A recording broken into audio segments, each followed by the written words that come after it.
नीतीश कुमार जी और तेजस्वी यादव जी की माने नेतृत्व में, महागठबंधन के नेतृत्व में दिखाना है कि मैंने जो कहा है वो करके दिखाया है। लेकिन आपने जो 9 साल तक आपका सत्ता का मलाई मार रहे हैं और जनता को जो आप धोखा दे रहे हैं, जुमलेबाजी कर रहे हैं, तो उनको अपने ही चमेटा, अपने ही माने थप्पड़ मुंह पर लग रहा है कि 40 सीट में वो कितने सीट लेंगे? वो 40 सीट में कहां से ले पाएंगे? वो तो नीतीश कुमार जौड़े थे, इसलिए वो सीट उनको आ गया। वो तो नीतीश कुमार के कंधा पर चढ़ के बिहार में आया था। अब न बुझाएगा, चाहे 2015 के चुनाव याद कीजिए क्या हुआ था गठबंधन के बाद। अब उनको बुझाएगा कि अब मैंने उनका तो कहरिए गायब है। माने अमित शाह जी जो आए हैं तो पता ही हवाई अड्डा के बारे में एक शब्द भी नहीं बोले हैं। नमस्कार, मैं पंकज और आप एजीबी न्यूज और लाइव समाज तक न्यूज देख रहे हैं। दोस्तों, अभी हम बिहार के मुजफ्फरपुर जिला के मनोर प्रखंड में हैं। आज 5 नवंबर है। चूंकि 5 नवंबर इसलिए बोल रहे हैं क्योंकि 5 नवंबर को बिहार के मुजफ्फरपुर के पताही में अमित शाह का आगमन हुआ और हजारों की संख्या में वहां पे जनसैलाब उतरा उनको सुनने के लिए, उनको देखने के लिए। जो जनता था उनको देखने के लिए गए थे। उनको काफी उम्मीद था कि इससे पहले वार्तालाप लोगों के बीच चल रहा था कि पताही में जो हवाई अड्डा है उसको शुरू किया जाएगा, उस पर बात करेंगे। उस पर बात रखने के लिए या बात करने के लिए अमित शाह जी आ रहे हैं। नरेंद्र मोदी का, जो कि हनुमान के रूप में कुछ लोगों का संबोधन है या उनको उपाधि दी जाती है कि अमित शाह नरेंद्र मोदी का हनुमान है। उसी उपलक्ष्य में हमारे साथ अभी आरजेडी पार्टी के प्रखंड अध्यक्ष और जेडीयू पार्टी के प्रखंड अध्यक्ष जी मौजूद है। आइए उनसे बातें करते हैं कि क्या कुछ आज का जो उनका जनसभा था, उनके जनसभा के संदर्भ में आप क्या कुछ बात रखना चाहेंगे। सबसे पहले हम आरजेडी के प्रखंड अध्यक्ष रघुनाथ सहनी जी से आग्रह करेंगे कि आप, सबसे पहले तो आपका स्वागत है हमारे न्यूज़ में। आपको भी स्वागत है। आज का जो जनसभा था अमित शाह जी का, इस पर क्या राय है आपका, क्या कुछ रखना चाहेंगे अपनी बातों को? देखिए, अमित शाह जी का जो आज प्रोग्राम हुआ है पताही एरोड्रम पर, तो वो उनके जो सहयोगी पार्टी के जो पदाधिकारी थे, नेता थे, पूरे मरवन प्रखंड में घूम घूम करके और लोगों को यही आश्वासन दिए कि अमित शाह जी आ रहे हैं, केंद्रीय मंत्री, और जैसे कि यहाँ जो पताही हवाई अड्डा है उसका उद्घाटन करेंगे। समझे कि नहीं? लोगों में उत्सुकता बढ़ा कि चलिए भाई। लेकिन जो इससे पहले 2019 में माननीय प्रधानमंत्री नरेंद्र मोदी जी जो आश्वासन दिए थे कि हमारी सरकार बनेगी 2019 में, तो हम पताही माने हवाई अड्डा पर जब दिल्ली से चलेंगे तो पताही हवाई अड्डा पर उतरेंगे। समझे कि नहीं? और आज जो है वही जुमलेबाजी साबित कर दिए हैं। माने अमित शाह जी जो आए हैं तो पताही हवाई अड्डा के बारे में एक शब्द भी नहीं बोले हैं।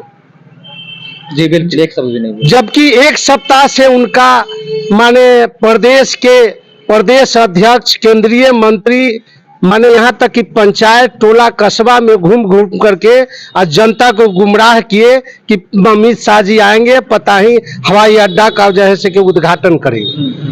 और पताही हवाई अड्डा का उद्घाटन के संदर्भ में अमित शाह जी एक शब्द भी नहीं बोले।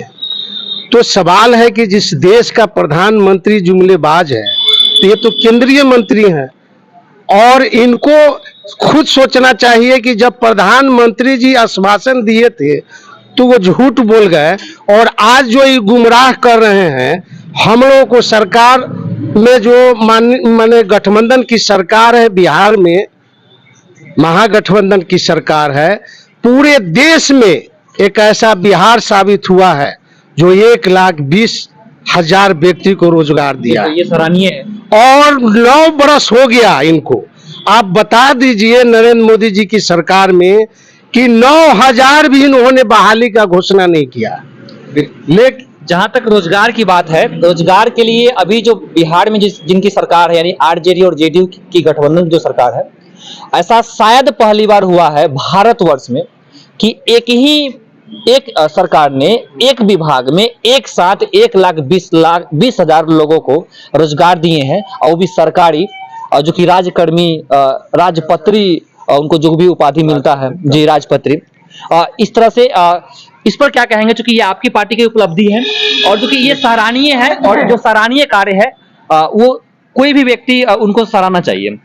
तो आप ये बताएं कि अमित शाह जी जो आए थे उनके संदर्भ में लोगों का जो उम्मीदें थी, उन उम्मीदें पर उनका जो भाषण रहा या वो खरा उतर पाए या नहीं उतर पाए, इसको क्या कहेंगे आप? सबसे पहले आप सभी को नमस्कार, जो आपके चैनल के माध्यम से जो देख रहे हैं उनको भी नमस्कार। देखिए, आज जो हम रैली कहिए या वो स्टंट कहिए, जो स्थिति थी, मैंने गाड़ी का जाम लगा हुआ था, गाड़ी में एगो दूगो लोग भरल था, गाड़ी से रोड को जाम किया गया था। दूसरा है कि यहाँ हवाई अड्डा के बारे में जो उन्होंने बोला था, जो आदरणीय प्रधानमंत्री है देश के नरेंद्र मोदी जी, उन्होंने कहा था कि अगले टर्म में यहाँ से हवाई अड्डा पर से उड़ान भरा जाएगा, इसका उद्घाटन किया जाएगा, और ये ऐसा कुछ भी नहीं हुआ। और यहाँ के जो स्थानीय टिकटार्थी लोग जो थे, उम्मीदवार जो है, वो सारे लोग को ठग के ले गए थे कि आज हवाई अड्डा का घोषणा होगा, इसलिए ज्यादा से ज्यादा लोग चलिए, लोग चले गए। लेकिन स्थिति ऐसी है,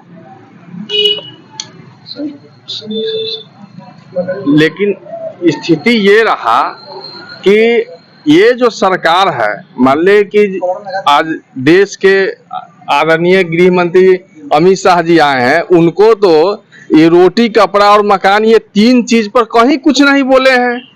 वो तो अंग्रेज पहले सुनते थे कि टैक्स लेता था, लील की खेती कराती थी, आज जो हमारा भाजपा की सरकार है यही लागू कर दिया है, जीएसटी लागू कर दिया है, खाने पर, पीने पर, सोने पर, काम करने पर, सब पर लोगों को टैक्स देना है। तो उससे तो अच्छा था कि हम लोग का देश आजाद नहीं हुआ था, अंग्रेज के जमाना ही हम लोग के लिए अच्छा था।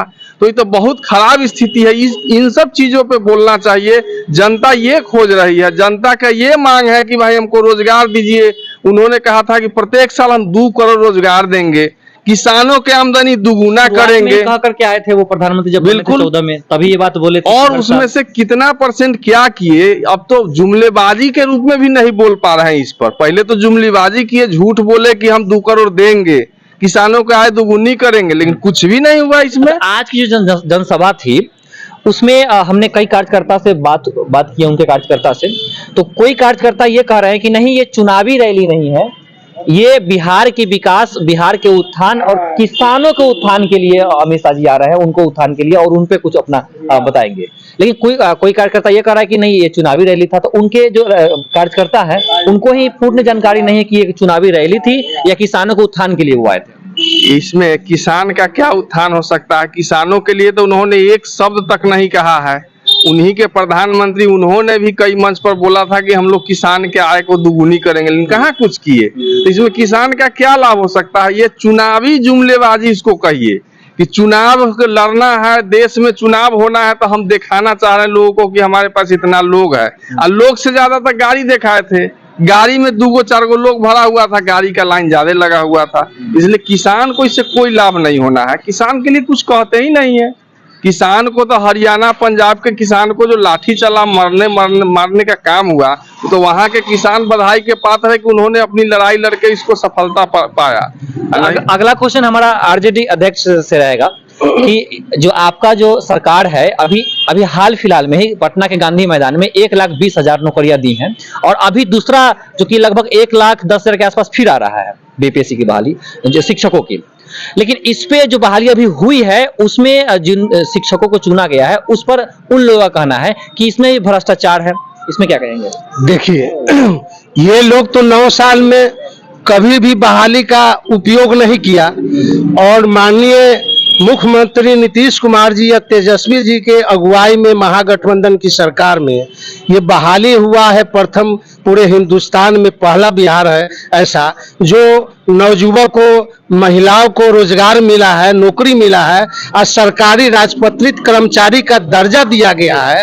तो आखिर उनको झूठ का पुलिंदा में कहां से आएगा? और दूसरी चीज है कि माने अमित शाह जी बोले हैं माननीय मुख्यमंत्री जी को कि माने पलटू राम जी, तो उनको तो इस पर सोचना चाहिए कि जो 17 साल तक आप माननीय मुख्यमंत्री जी के शासन में आपने सत्ता का राज भोगा, और उसी व्यक्ति को आप चरित्र पर दोहन कर रहे हैं कि पलटू राम जी, उनको खुद शर्म आनी चाहिए माननीय जैसे केंद्रीय गृह राज्य मंत्री अमित शाह जी को, जैसे उन्हीं को माने। और आज जो हम लोगों को नेता तेजस्वी यादव जी माननीय मुख्यमंत्री जी के नेतृत्व में महागठबंधन की सरकार जो चल रहा है, अब तो रोजगार की रोजगार झड़ी पर झड़ी आ जाएगा। माने समझिए कि आने वाला समय में ये दिवाली के बाद हो, छठ के बाद हो, फिर 1 लाख की घोषणा होगा, फिर घोषणा होगा, और जो कार्यकाल जो माननीय सर और आज से उसका फॉर्म भी भरा रहा है। तो ये तो झड़ी दिखाना है माने नीतीश कुमार जी और तेजस्वी यादव जी की माने नेतृत्व में, महागठबंधन के नेतृत्व में दिखाना है कि मैंने जो कहा है वो करके दिखाया है। लेकिन आपने जो 9 साल तक आपका सत्ता का मलाई मार रहे हैं और जनता को जो आप धोखा दे रहे हैं, जुमलबाजी कर रहे हैं, तो उनको अपने ही चमेटा अपने ही माने खप्पर मुंह पर लग रहा है। ये तो खुद उनको सोचना चाहिए। चलिए, ये तो रहा इस जनसभा का जवाब। हम बात करना चाहेंगे क्योंकि अभी आने वाले समय में 24 में चुनाव है लोकसभा का, 25 में फिर विधानसभा का चुनाव है। तो लोकसभा के चुनाव में चूंकि आपका गठबंधन चल रहा है आरजेडी और जेडीयू का, तो इसमें वैशाली विधानसभा लोकसभा क्षेत्र से आपका चेहरा क्या है? देखिए, हमारा जो है महागठबंधन के हम लोगों को सरकार है, और जो भी शीर्ष नेतृत्व हम लोगों को निर्णय देंगे, मूल में मुरेठा बांध करके आज फील्ड में कूद जाना है और प्रत्याशी को हम लोगों को जिता देना है। चाहे जो भी व्यक्ति हो, सो जो शीर्ष नेतृत्व जिसको चयन करके भेजे कि वही आपका प्रत्याशी रहेगा, वही हम लोग महागठबंधन के जो कार्यकर्ता साथी मूल में मुरेठा बांध करके और कदम से कदम मिला करके और जीत को सेहरा को हम लोग अंतिम तक पहुंचाने का काम करेंगे और नरेंद्र मोदी को उखाड़ फेंकने का काम करेंगे। जी, लास्ट सवाल मेरा ये रहेगा, क्योंकि हाँ ये बार बार भूल जा रहा है। कह रहे हैं सर कि इनका कहना है कि आपकी पार्टी आपके गठबंधन से जो लोकसभा के चुनाव में जो शीर्ष नेतृत्व है वो फैसला करेंगे, वही सर्वमान्य होगा। लेकिन मेरा सवाल ये है, दो टूक में चाहते हैं हम कि आपके अनुसार वह कौन सा चेहरा है, आप उसके बारे में कुछ बताएंगे? देखिए, हम लोग के अनुसार कोई चेहरा नहीं है। हम लोग के पार्टी नेतृत्व जो निर्णय करेगा उसी चेहरा को हम लोग नेता मानते हैं, उसी चेहरा को हम लोग दुल्हा मानते हैं, और उनका सब लोग हम लोग बरतिया बन के काम करते हैं। चलिए सर, ये बताइए, जो रैली हुआ है उस रैली को आप सफल मानते हैं विफल? देखिए, रैली सफल विफल क्या है, वो तो सब लोगों को, बहुत लोगों को पैसा दे के लोग ले गया था, ठग ठुक के ले गया था, खियाने पियाने के नाम पर ले गया था। दूसरे जिला से कई जिला के लोग आए थे, जो जिला के लोग को नहीं आना था सब लोग आए थे। तो इसमें हम लोग क्या कह सकते हैं, आप खुद अंदाजा लगाइए कि क्या हो सकता है। कि 40 सीट पे संगठनात हुआ है, 40 सीट के लोग को तो बुलाइए लिए थे। यहाँ पूरे बिहार से लोग कहीं ना कहीं से आ ही गया था, तो दिखाना है। फिर क्या ना करेंगे लोग रैली, तो फिर 40 सीट के लोग को बुला लेंगे। 40 सीट पर 4 चौका 16 को, एक सीट पर 10 गो 5 गो लोग है उम्मीदवार, सब लोग ना लोग लेके पहुंच रहा है। क्या लगता है? तो देखने वाली बात होगी। बीजेपी बिहार में प्रवेश करती है नीतीश कुमार के कंधा पर बैठकर, ये इनका कहना है। अब इस बार नीतीश कुमार का जो कंधा है वो आरजेडी के प्रमुख नेता और अभी वर्तमान के उप मुख्यमंत्री भी है हमारे, उनको मिला है। अब देखने वाली बात यह होगी आने वाला लोकसभा के चुनाव में महागठबंधन का कौन सा चेहरा होता है और बीजेपी किस तरह से बिहार में नीतीश कुमार को उनका सामना कर पाते हैं। फिलहाल इतना ही, तब तक के लिए जय हिंद।